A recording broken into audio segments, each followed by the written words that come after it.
के साथ करेंगे।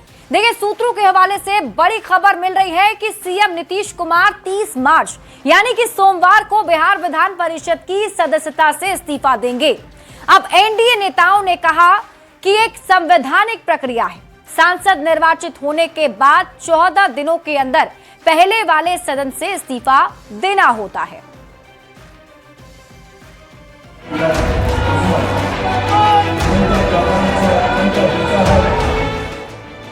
16 मार्च 2026 को बिहार के मुख्यमंत्री नीतीश कुमार राज्यसभा के लिए निर्वाचित हुए और इसी के साथ नीतीश देश के उन चुनिंदा नेताओं में शुमार हो गए जो चारों सदनों के सदस्य रहे हैं। नीतीश कुमार राज्यसभा के जरिए केंद्र की राजनीति में जा रहे हैं। सूत्रों की माने तो उसके पहले 30 मार्च यानी सोमवार को नीतीश कुमार विधान परिषद की सदस्यता से इस्तीफा देने वाले हैं। के हिसाब से समय निर्धारित है, निर्धारित समय पर इस्तीफा जो चुन के जाते हैं वो देना पड़ता है और देते भी।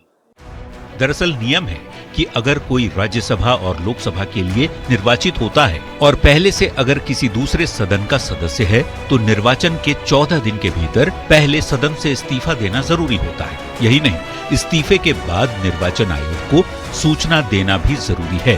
पहले सदन से इस्तीफा नहीं देने पर राज्यसभा की सदस्यता स्वतः खत्म हो जाती है। बता दें कि 16 मार्च को बिहार में 5 सीट के लिए राज्यसभा के चुनाव हुए थे। नीतीश कुमार और नितिन नवीन राज्यसभा के लिए निर्वाचित हुए। चूंकि नीतीश कुमार अभी विधान परिषद के सदस्य हैं, ऐसे में राज्यसभा सदस्य के रूप में रहने के लिए उनका विधान परिषद से इस्तीफा देना जरूरी है। वो तो उसका तो प्रोसीजर है संवैधानिक कि 14 दिन के अंदर देना पड़ता है, तो ठीक है। एनडीए के नेताओं का कहना है कि ये संवैधानिक प्रक्रिया है जिसको हर किसी को निभाना होता है। नीतीश कुमार भले ही केंद्र की राजनीति में जा रहे हों, लेकिन अगली सरकार भी उनके ही मार्गदर्शन में चलेगी। न्यूज़ 18 के लिए पटना से शैलेंद्र कुमार और धर्मेंद्र कुमार के साथ ब्यूरो रिपोर्ट। और अब बात अनंत सिंह की करते हैं। जेल से बाहर आने के बाद मोकामा विधायक अनंत सिंह अपने क्षेत्र में घूम रहे हैं। इस दौरान इलाके में कई जगह उनके साथ उनके बेटे का पोस्टर भी लगा हुआ है और राजनीति में लाने की अब मांग हो रही है। अब अनंत सिंह के किस बेटे को राजनीति में लाने की मांग की जा रही है, उस पर अनंत सिंह ने क्या कहा है, आइए इस रिपोर्ट से समझते हैं। अनंत सिंह बिहार की राजनीति के छोटे सरकार बाहुबली छवि वाले मोकामा के विधायक अनंत सिंह को लोग इसी नाम से जानते हैं। मोकामा में अनंत सिंह की पकड़ इतनी है कि चाहे किसी भी पार्टी से लड़ें या निर्दलीय, जीत उन्हीं की होती है, चाहे जेल में रहें या बाहर। यहाँ तक कि जब खुद के चुनाव लड़ने पर रोक लगी तो पत्नी को मोकामा से विधानसभा का चुनाव जितवाकर विधायक बनवा दिया। लेकिन अब अनंत सिंह ने ऐलान कर दिया है कि नीतीश कुमार बिहार से केंद्र की राजनीति में जा रहे हैं तो वो भी आगे से कोई विधानसभा का चुनाव नहीं लड़ेगी। रहेंगे तो हम कारण नहीं लड़ेंगे इलेक्शन। अंतिम वो थमड़ा है, अब नहीं लड़ेंगे। अब बाल बच्चा लड़ेगा। निशांत और तेजस्वी में आपको कौन अनंत सिंह ने हालांकि ये भी साफ कर दिया है कि उनके बेटों में से कोई एक चुनाव लड़ सकता है। ऐसे में सबके जहन में ये सवाल है कि अनंत सिंह का कौन सा बेटा चुनावी राजनीति में आएगा। इस सवाल का कुछ जवाब मिलता तब दिखा जब जेल से बाहर आने के बाद अनंत सिंह अपने क्षेत्र में घूम कर लोगों से मिलने लगे। शुक्रवार को अनंत सिंह ने मोकामा के कन्हाईपुर का दौरा किया। इस दौरान जगह जगह उनके बड़े बेटे अंकित सिंह का पोस्टर दिखा जिसमें लिखा है, मोकामा की जनता की पुकार, अंकित बाबू। तो सवाल है कि क्या अनंत सिंह के बड़े बेटे अंकित उनके राजनीतिक उत्तराधिकारी होंगे और 2029 में मोकामा से चुनाव लड़ेंगे। लोग कह रहे हैं कि अंकित बाबू का स्वागत होगा मोकामा में, बैनर पोस्टर भी लगा हुआ है सर। वो सब हमने बता। हालांकि अंकित सिंह के पोस्टर पर अनंत सिंह ने कोई ठोस जवाब नहीं दिया, लेकिन मोकामा के इलाके में लगे पोस्टर ने ये चर्चा जरूर छेड़ दी कि क्या अंकित लड़ेंगे मोकामा से अगला विधानसभा चुनाव। न्यूज़ 18 के लिए बाढ़ से अनिरुद्ध के साथ ब्यूरो रिपोर्ट। वहीं देखिए, जितिन राम मांझी के राजनीतिक सलाहकार दानिश रिजवान के एक वीडियो से बिहार में सियासी खलबली मची हुई है। आरोप प्रत्यारोप का दौर तेज हो गया है। दानिश रिजवान ने वायरल वीडियो को एआई जनरेटेड वीडियो बताया है। अब पुलिस वीडियो की सत्यता की जांच कर रही है। ये रिपोर्ट देखिए।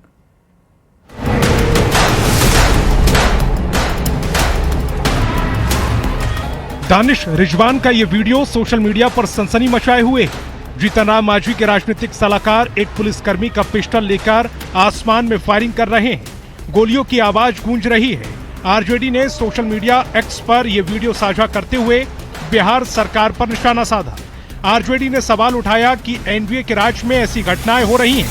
हालांकि न्यूज 18 वायरल वीडियो की पुष्टि नहीं करता। फायरिंग का वीडियो वायरल होने के बाद दानिश रिजवान ने सफाई दी। उन्होंने वीडियो को एआई जनरेटेड बताया। दानिश रिजवान ने इसे सुनियोजित साजिश बताते हुए प्राथमिकी दर्ज कराने के लिए भोजपुर साइबर थाना को ईमेल किया है। दानिश ने तेजस्वी यादव, मल्लिकार्जुन खड़गे, राजीव रोशन पर एफआईआर के लिए आवेदन दिया। दानिश के इस आरोप के बाद सियासी माहौल और गर्मा गया। आधे सेकंड में 4 राउंड रिवॉल्वर से कारतूस की फायरिंग हुई है। किसी भी दुनिया के किसी रिवॉल्वर से आधे सेकंड में 4 राउंड कारतूस की फायरिंग नहीं हो सकती है। उस वीडियो में बहुत कुछ ऐसा है। मैं तेजस्वी जी से आग्रह करूंगा कि इस तरीके का जो वीडियो डाला जाए तो कम से कम देख लिया कीजिए। हमेशा शराब के नशे में आप रहते हैं, ठीक है रहिए, लेकिन शराब के नशे में आप रहते हैं और आपके सोशल मीडिया पे अनाप शनाप चीजें डाली जा रही हैं, जिससे आहत को होकर मैंने खुद आपके ऊपर में एफआईआर करने के लिए आवेदन दिया है। दूसरी चीज है, उस वीडियो को लेकर के मेरे ऊपर 2017 में ही कार्रवाई हो चुकी थी। मेरे हथियार के लाइसेंस को निलंबित किया गया था, रद्द किया गया था। बाद में न्यायालय ने उसको पुनर्जीवित किया। वहीं इस मामले में पुलिस का दावा है कि सोशल मीडिया पर वायरल वीडियो 2017 का बताया जा रहा है। पुलिस इसकी सत्यता की जांच कर रही है। सोशल मीडिया पर एक वीडियो वायरल हो रहा है जिसमें एक व्यक्ति के द्वारा गोली फायर करते हुए दिखाया गया है। पता चला है कि ये वीडियो दानिश रिजवान का है, जो वर्ष 2017 में एक शादी समारोह का है। इसकी जांच पड़ताल की जा रही है। बहरहाल दानिश रिजवान का ये वीडियो सोशल मीडिया के साथ सियासी गलियारों में सनसनी मचाए हुए है। मामले ने सियासी तूल पकड़ लिया है। आरोप प्रत्यारोप का दौर जारी है। न्यूज 18 के लिए आरा से चंदन कुमार की रिपोर्ट।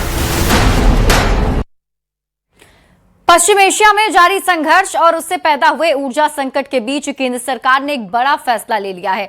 सरकार ने पेट्रोल और डीजल पर एक्साइज ड्यूटी में भारी कटौती कर दी है और इस फैसले का मकसद तेल कंपनियों को राहत देने के साथ साथ आम लोगों पर महंगाई का बोझ कम करना है।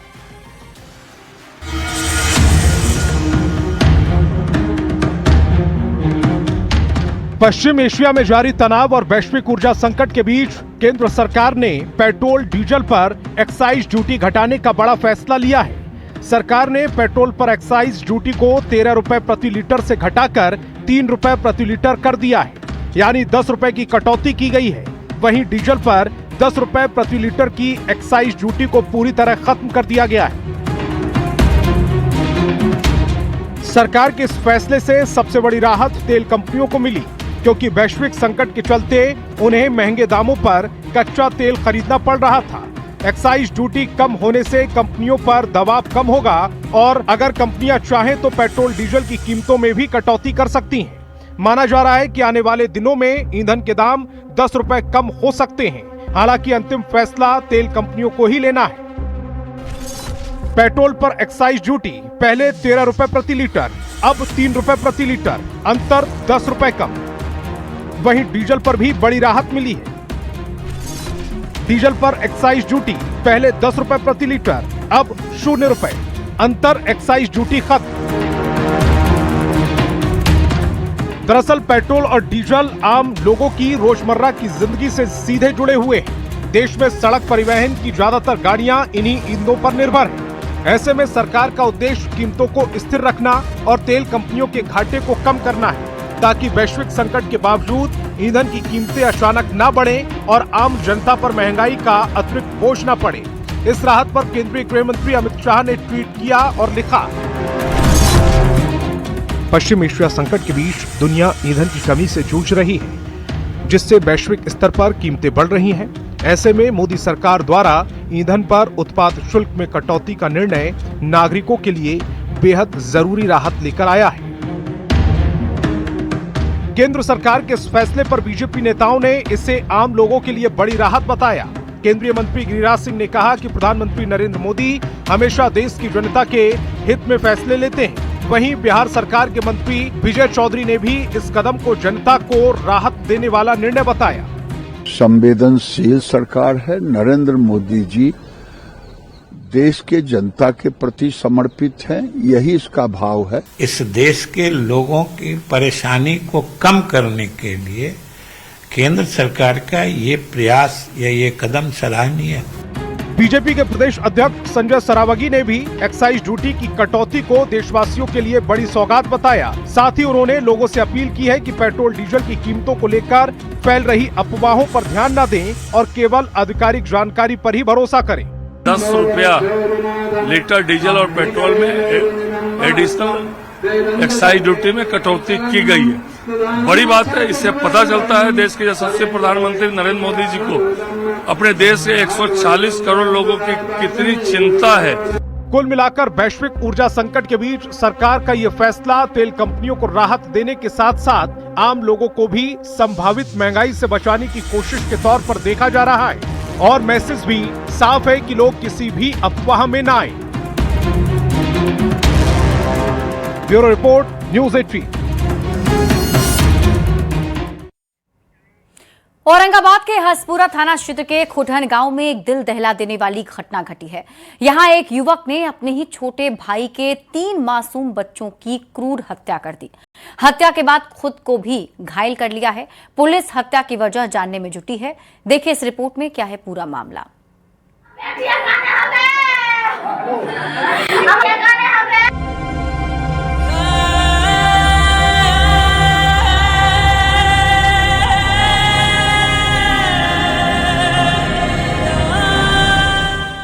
औरंगाबाद हसपुरा थाना और खुटन गांव, एक परिवार एक ही छत के नीचे। एक ऐसा हादसा जिसे सुनकर किसी भी इंसान का दिल पसीज जाए। 3 छोटे छोटे मासूम, अनीश उम्र 10 साल, आयुष उम्र 7 साल और अनुष्का उम्र 5 साल।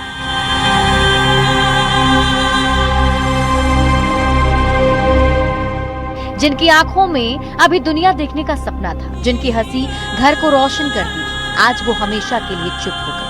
उनके अपने ही चाचा ने बेरहमी से उनके गले रेत दिए।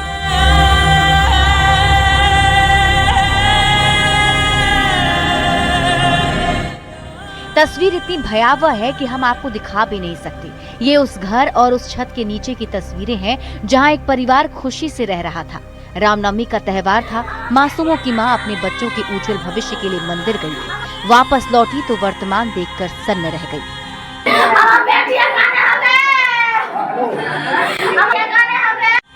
हादसे की जानकारी पुलिस को हुई तो जांच के लिए पुलिस की टीम पहुंची। पूछताछ की तो पता चला मामूली विवाद पैसे के लेन देन के लिए सनक में घर में तेज संगीत बजाकर 3 मासूमों की हत्या कर दी और खुद पर भी उसी हथियार से लहूलुहान कर लिया। अगल बगल सब अभी जांच जो पूछताछ हुई है उससे मानसिक स्थिति के बारे में वैसा कोई वैसा कोई नहीं आया है। वो संभवतः घरेलू विवाद को लेकर के बात आ रही है। अभी 10 लोगों के बीच में कुछ विवाद हो रहा था, उसको लेकर हो सकता है उस समय ये कांड हो गया। अब बात सनक की, मानसिक असंतुलन की। सनक कोई बहाना नहीं हो सकती। मानसिक असंतुलन हो या कोई और वजह, कोई भी इंसान इतनी बर्बरता का हक नहीं रखता। किसी की सनक को निर्दोषों की जान लेने का लाइसेंस नहीं बनने देना चाहिए। 3 मासूम बच्चों को मार डालना ये सनक नहीं, ये हैवानियत है। ये ना सिर्फ एक परिवार की तबाही है बल्कि पूरे गांव और समाज के लिए एक बड़ा सदमा। न्यूज़ 18 के लिए औरंगाबाद से संजय सिन्हा की रिपोर्ट। जहां एक तरफ बिहार में शराबबंदी है, वहीं दूसरी ओर शिक्षक कानून की धज्जियां उड़ा रहे हैं। जब शिक्षक खुद कानून तोड़ेंगे तो बच्चों को क्या सीख देंगे। सुपौल से एक ऐसी तस्वीर सामने आई। क्या है पूरा मामला, इस रिपोर्ट में देखिए। ये नेपाल से सटे सुपौल जिले की भीमनगर चेक पोस्ट है, जहां मद्य निषेध विभाग की टीम ने 5 शिक्षकों को गिरफ्तार किया। शिक्षक नशे में धुत पाए गए। 5 शिक्षक अलग अलग स्कूल के हैं। टीचर स्कूली बच्चों के साथ फील्ड ट्रिप से लौट रहे थे, तभी बॉर्डर चेक पोस्ट पर मद्य निषेध विभाग की टीम को उनकी हरकतों पर शक हुआ, जिसके बाद ब्रेथ एनालाइजर से 5 शिक्षकों की जांच की गई, जिसमें सभी शिक्षकों के शराब पीने की पुष्टि हुई। आरोपी 5 शिक्षक मधेपुरा जिले के सरकारी स्कूलों में कार्यरत हैं। इन शराबी शिक्षकों को कानूनी प्रक्रिया पूरी होने के बाद न्यायिक हिरासत में भेज दिया गया। रेगुलर चेकिंग यहाँ पे किया जाता है प्रत्येक व्यक्ति का और प्रत्येक वाहन का, जिसमें हम लोग शराब या और भी जो नशीला पदार्थ होता है वो सबको जब्त करते हैं। तो आज इसी क्रम में 5 व्यक्तियों को रोक करके और उसके मुंह से शराब की गंध आ रही थी, तो हम लोगों ने ब्रेथ एनालाइजर मशीन से उनका टेस्ट किया। टेस्ट में 5 लोग पॉजिटिव पाए गए। बिहार में अप्रैल 2016 से शराबबंदी है, जिसके तहत शराब की बिक्री और सेवन प्रतिबंधित है। फांसी से लेकर पूरे परिवार को जिम्मेदार ठहराने जैसे कठोर प्रावधान भी हैं। बावजूद इसके समय समय पर शराब के सेवन करने और इसकी बिक्री की खबरें आती रहती हैं। सुपौल की इस घटना के बाद शिक्षा विभाग में हड़कंप मचा हुआ है। जब शिक्षक ही नशे के आदी हों तो ये नौनिहालों को क्या शिक्षा देते होंगे। न्यूज़ 18 के लिए सुपौल से संवाददाता अमित झा की रिपोर्ट। भ्रष्टाचार के खिलाफ सरकार जीरो टॉलरेंस की बात कर रही है, लेकिन जमीनी हकीकत क्या है? सीतामढ़ी से आई ये तस्वीरें सिस्टम पर बड़ा सवाल खड़ा कर रही हैं। कैमरे में कैद रिश्वतखोरी की तस्वीरें बेलसंड से आई, जहां राजस्व कर्मचारी संजय कुमार 13,000 रुपए घूस देते खुफिया कैमरे में कैद हो गए।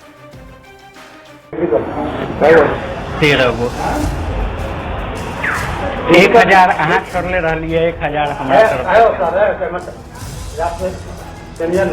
15 अहाँ कहले रही है, 13 अच्छा गिन लेते ना, गिन लेते। ये तस्वीरें सिर्फ एक कर्मचारी की नहीं, ये उस सिस्टम की सच्चाई है जो आम आदमी को हर दिन तोड़ता है। सीतामढ़ी के अंचल कार्यालय में ये शख्स कोई और नहीं बल्कि राजस्व कर्मचारी संजय कुमार हैं।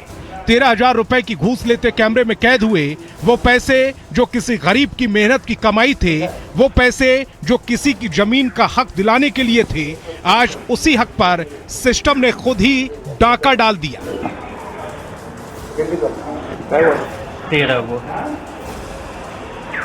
1,000 अहाँ कर ले रही है, 1,000 हमरा 15 अहाँ कहले रही है, 13 अच्छा गिन लेते ना। एक तरफ बिहार के राजस्व मंत्री विजय सिन्हा भ्रष्टाचार के खिलाफ अभियान चला रहे हैं, लैंड माफिया पर बुलडोजर चलाने की बात कह रहे हैं, दावे हो रहे हैं कि सिस्टम सुधर रहा है, लेकिन दूसरी तरफ उनके ही विभाग का कर्मचारी खुलेआम घूस ले रहा है, जैसे मंत्री का बयान उस तक पहुंचा ही नहीं हो। अब सवाल यह है कि क्या इस भ्रष्टाचार का सबसे काला चेहरा राजस्व कर्मचारी संजय कुमार की शिकायत मंत्री जी तक नहीं पहुंची, जो 13,000 रुपए की घूस रंगे हाथों कैमरे में कैद हुआ, बिना किसी शर्म के नोट गिनते हुए, जैसे किसी गरीब की आखिरी उम्मीद को गिन रहा हो। बेलसंड अंचल कार्यालय का मामला है। दाखिल खारिज के नाम पर रिश्वत मांगी गई। 15,000 रुपए में पूरा सौदा तय हुआ। मिन्नत के बाद 13,000 रुपए लिए गए। राजस्व कर्मी संजय कुमार पैसे लेते कैमरे में कैद हुआ। वीडियो सोशल मीडिया पर तेजी से वायरल है। हालांकि जब न्यूज़ 18 ने इस खबर को प्रमुखता से दिखाया तो इस पर जिला प्रशासन ने एक्शन लिया। डीएम ने राजस्व कर्मचारी संजय कुमार को निलंबित कर दिया। अब सवाल यह है कि ये कार्रवाई सिर्फ घूसखोर अधिकारी पर है या सिस्टम में और भी ऐसे जो दीमक हैं उन पर भी कार्रवाई होगी, क्योंकि सवाल सिर्फ 13,000 का नहीं, सवाल उस भरोसे का जो हर बार सिस्टम के हाथों बिक जाता है। न्यूज़ 18 के लिए सीतामढ़ी से राकेश कुमार की रिपोर्ट।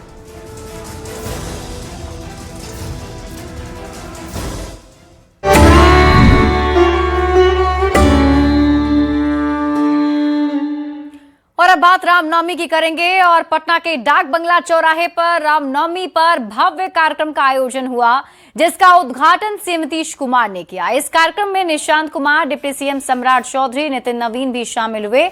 वहीं मनोज तिवारी ने कार्यक्रम में अपने सुरों